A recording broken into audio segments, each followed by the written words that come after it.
All right, here we go to L.A. now. We've got big issues with the homeless. Check it out. It was completely quiet and safe and boring in a good way.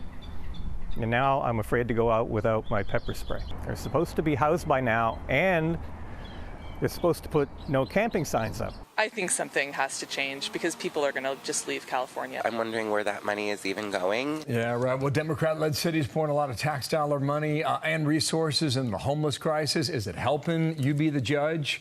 Homeless population in L.A. growing 10% over the last year, swelling from 69,000 to more than 75,000 living on the streets.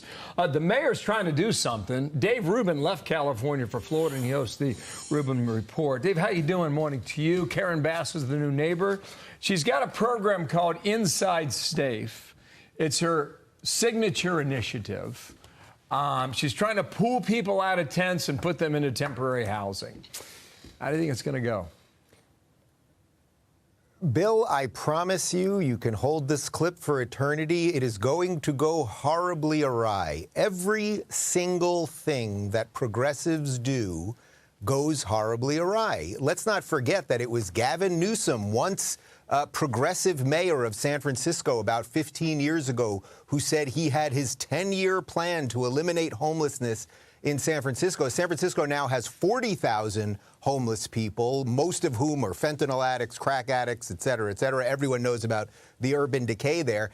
40,000 is less than the 70,000 that you just mentioned, 70-plus thousand that you just mentioned in Los Angeles, but San Francisco is a much smaller city. So everywhere that progressives take over, whether it's Los Angeles, whether it's San Francisco, whether it's Philadelphia, whether it's New York City, the list goes on, Seattle, Portland, these things are not coincidental, that when they take over, they allow drugs on the street, they tell you you're not going to be arrested for petty crimes, things of that nature, and then the average person, the average law-abiding, tax-paying person, they flee. And that's why I'm always very happy when you remind the audience that I now live in Florida.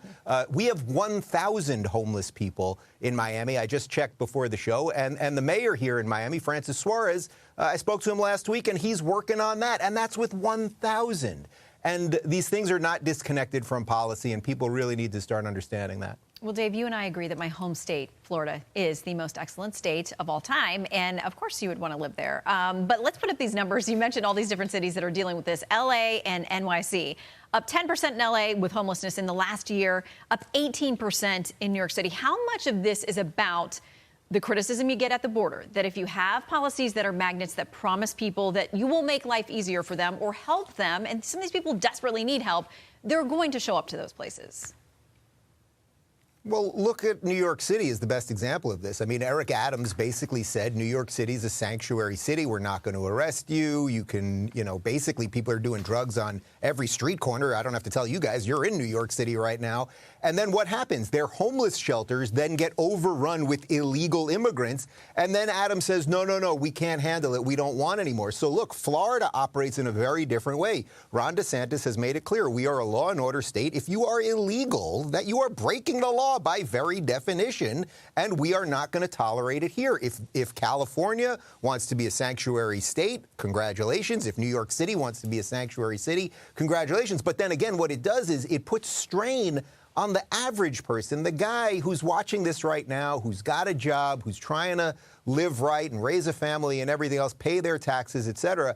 Their money is now going to support people who are illegal, who then are also bringing crime, and God only knows what else in terms of culture and everything else.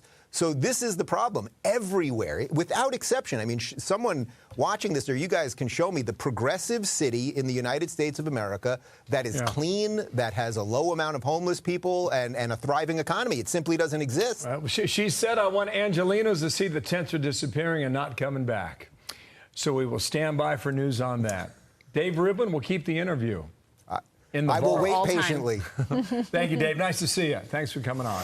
If you're looking for more honest and thoughtful conversations about politics instead of mindless drivel, check out our politics playlist.